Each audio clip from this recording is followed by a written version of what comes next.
చిన్నప్పుడు చూసాను, తర్వాత మళ్ళీ తర్వాత ఎదిగిన తర్వాత చూసాను. చిన్నప్పుడు అండి నేను మధ్య మధ్యలో చూశాను. నేను చెప్తుంది ఏంటంటే ఫీల్ ఇప్పుడు మీరు చేసిన ఈ వరస్ట్ పనుల వల్ల నా కూతురు బాల్యం నేను కోల్పోయానా? మళ్ళీ తెచ్చి ఇవ్వగలవా? సరే రేపు పొద్దున్నే కాంప్రమైజ్ అయిపోతాను, నా కూతురు బాల్యం తెచ్చిగలుగుతావా? ఆ పిల్ల ఆడపిల్ల కదా, ఎదుగుతున్న వయసు తర్వాత నేను తండ్రిగా ఆడుకోలేను కదా. 4 ఏళ్ళప్పుడు ముద్దుగా పాల బొగ్గలో పిలకలో ఉన్న పిల్లని నువ్వు నా దగ్గర తీసుకుపోయావు. ఇప్పుడు నాకు ఆ పిల్ల బాల్యాన్ని ఇవ్వగలుగుతారా?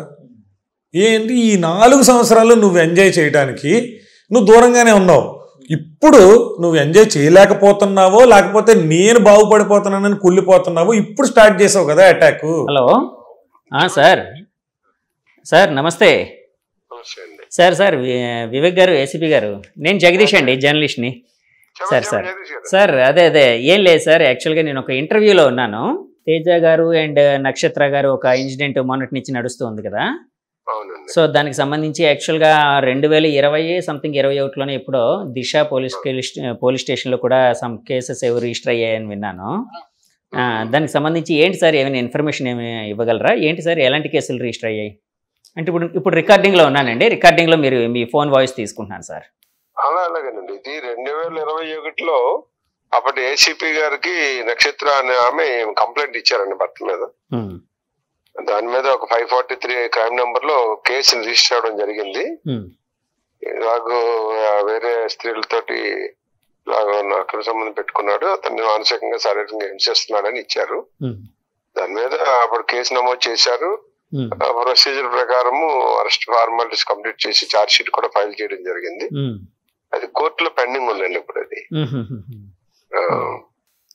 అంటే అప్పుడు కౌన్సిలింగ్ ఏమైనా ఇచ్చారా సార్ మీరు? అంటే మొదట్లో కౌన్సిలింగ్ ఇస్తారు కదండి మరి, అప్పుడు ఏసీపీ గారు కౌన్సిలింగ్ మరి ఇచ్చి ఉంటారండి. అంటే అప్పుడు మీరు లేరు కదా సార్, అప్పుడు మీరు ఏసీపీ లాస్ట్ ఇయర్ జాయిన్ అయ్యాను. అవునవును, ఓకే ఓకే. 2022 జాయిన్ అయ్యాను. ఇది 2021లో కట్టిన కేసు అండి.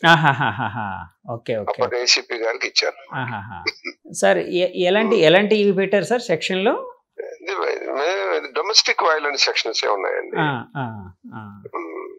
సార్. ఈ డొమెస్టిక్ వైలెన్స్ సెక్షన్ ఇలాగా అంటే కేసు కట్టిన తర్వాత అంటే కోర్టులో వేస్తారు కదండి, కోర్టు తీర్పు వచ్చే వరకు అంటే ఒకరినొకరు చూసుకోవడం అలాంటివి చేయకూడదు సార్ వాళ్ళిద్దరి మధ్య, భార్యాభర్తలు?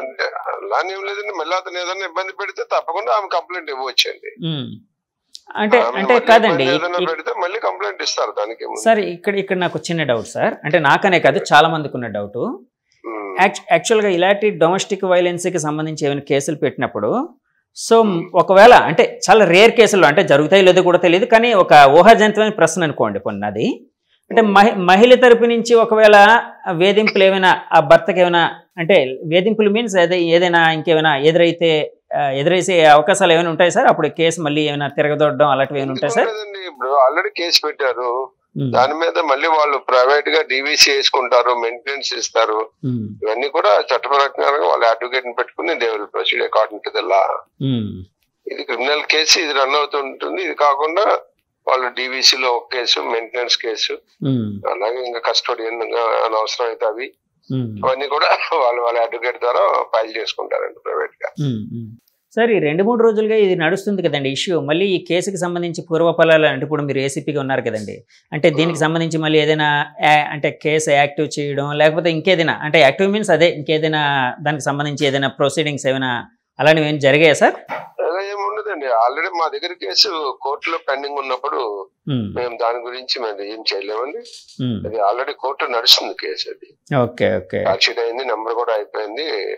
ఆగస్ట్ లో వాయిదా కూడా ఉందండి ఆ కేసు. Okay okay sir. అది ఈ కేసుకి సంబంధించి అంటే ఇది మళ్ళీ అంటే మీరు ఏసీపీగా తీసుకున్న తర్వాత కేసెస్ అన్ని కూడా మళ్ళీ మీరు చూస్తూ ఉంటారు కదా, పాత కేసెస్ ఏమున్నాయి అలాంటివి చేసాం కాబట్టి అది ఆగస్ట్ అదే చెప్పగలరు. అవునవునవును. అంటే ఒకవేళ ఇందులో నేరారోపణ జరిగితే ఏం జరుగుతుందండి? అంటే అది ప్రూవ్ అయితే కోర్టు విల్ డిసైడ్ అండి. Court will decide. అది మనం ఇప్పుడు నేను చెప్పకూడదు అది. అది కాదు సార్, అంటే నా ఉద్దేశం శిక్ష పరంగా ఉంటుందా లేకపోతే వాళ్ళు ఏదో అంటే భరణం ఇలా అన్నారు కదా అలాంటివి ఏమి ఉంటాయి? అలా ఏముంటది, ఆమె ఇష్టం. అది నేరం రుజువైతే చట్టంలో ఉన్నటువంటి దీని ప్రకారం శిక్ష వేయడం జరుగుతుంది. అది కోర్టు విల్ డిసైడ్ అండి. కోర్టు వారు తీసుకున్న నిర్ణయాలు నేను చెప్పకూడదు.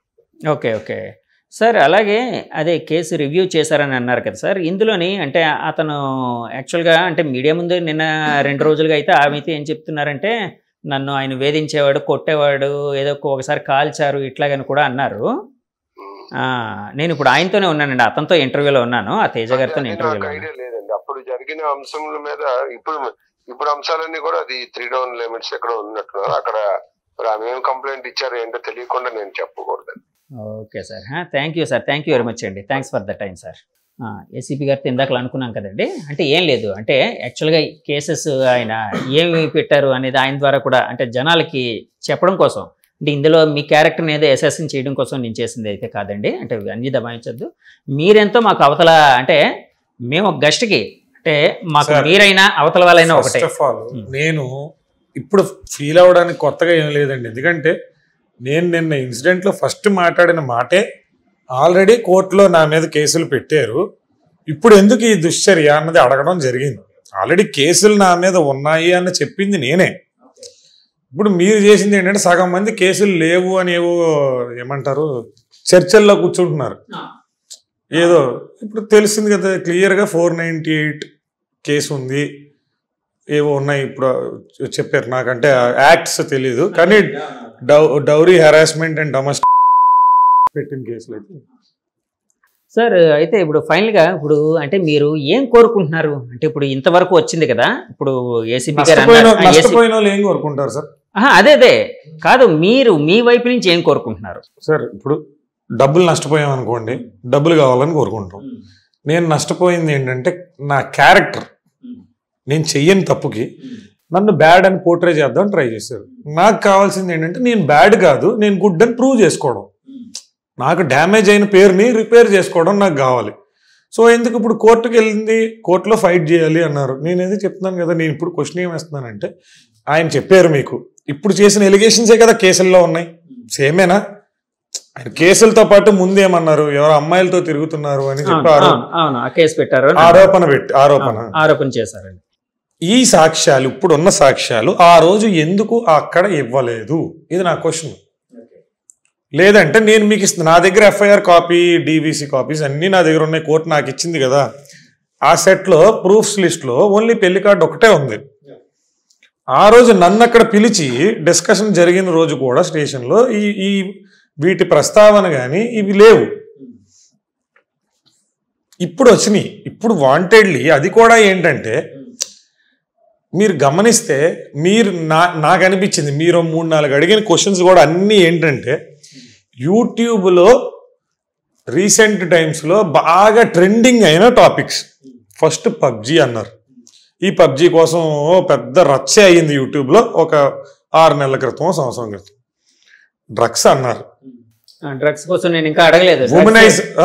డ్రగ్స్ తీసుకుంటే కూడా ఆమె అన్నారు, ఉన్నాయా? ఎనీ గవర్నమెంట్ హాస్పిటల్కి, మీకు నచ్చిన హాస్పిటల్కి నన్ను తీసుకెళ్ళి మీ ఛానల్ తరపున తీసుకెళ్ళి ఏ టెస్టులు చేయించుకుంటారు హ్యాపీగా. లేదంటే ఎనీ టైము నా ఆఫీస్ దగ్గర వచ్చి ఎత్తుక్కుంటానంటే నా ఇల్లు కూడా అడ్రస్ చెప్తాను, మీకు పబ్లిక్గా చెప్పను, డిపార్ట్మెంట్కి చెప్పమంటే చెప్తాను. ఎందుకంటే నాకు థ్రెట్ ఉంది కాబట్టి చెప్పను అంటున్నాను అంతే. ఇప్పుడు ఇక్కడికి వచ్చారు అటాక్కి, నేను అక్కడ ఒక్కడనే ఉంటాను, పడుకుంటాను రాత్రి, ఎవడో వచ్చి బండతో కొడతాడు. ఎందుకంటే తెలివైన వాళ్ళు కదా సార్. ఇప్పుడు డిఫెండ్ చేసుకోవడానికి కూడా అవకాశం లేకుండా ముఖం మీద ఒకటి, చెవు మీద ఒకటి కెమెరాలు పెట్టి కొడుతుంటే చేతులు కట్టుకోండి. డిఫెండ్ చేసుకునే అవకాశం కూడా ఇవ్వకుండా అటాక్ చేశారు కదా. ఎందుకంటే నేను కొట్టకుండానే డొమెస్టిక్ వైలెన్స్ పెట్టారు, ఇప్పుడు అడ్డుకున్నా పెడతారు. ఇప్పుడు అడ్డుకున్నా చేశానంటారు. ఇంకా మీరు వచ్చిందే ఎందుకు? ఆ కోర్టులో ప్రూవ్ చేసుకోవడానికి మీ దగ్గర ఎవిడెన్స్ లేవు. ఇప్పుడు రెచ్చగొడితే ఇస్తాను ఎవిడెన్స్ అనుకున్నారు, డిఫేమ్ చేయాలి. ఎందుకు క్లియర్గా చెప్తున్నాను, ఆఫీస్ ఓపెన్ చేసి 2 నెలలు అవుతుంది, ఇప్పుడే రావడానికి రీజన్ ఏంటంటే ఈ సినిమా చెయ్యకూడదు, సక్సెస్ అవ్వకూడదు. ఏమంటే ఆవిడ ఇంకో మాట కూడా అంటున్నారు ఇక్కడ, యాక్చువల్గా వాచ్మెన్తో క్రింద వాచ్మెన్తో వాచ్మెన్ లేడీ, వాచ్మెన్ వైఫ్ అనుకుంటాను, ఆవిడతో మాట్లాడినప్పుడు యాక్చువల్గా ఇక్కడ తీసుకున్నది 2-3 నెలలు అయింది, వాళ్ళు కూడా చెప్పారు 2-3 నెలలు అయింది ఇక్కడ ఆఫీస్ పెట్టి.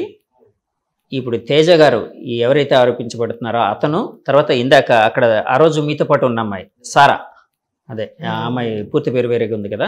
సో ఇద్దరు కలిసి వచ్చారు, ఇద్దరు కలిసే ఇక్కడ దిగారు. మేము భార్యాభర్తలనే అనుకున్నాం, భార్యాభర్తలనే అందరికీ చెప్తూ ఉన్నారు అని కూడా ఆవిడ ఆరోపించారు. అంటే వీళ్ళిద్దరూ అసలు అంటే మ్యారేజ్ కూడా చేసుకున్నారు. రెండు ఆన్సర్లు చెప్తాను సార్. ఫస్టే చెప్పాను, ఈ ఆఫీస్ మొత్తం CCTV సర్వేలు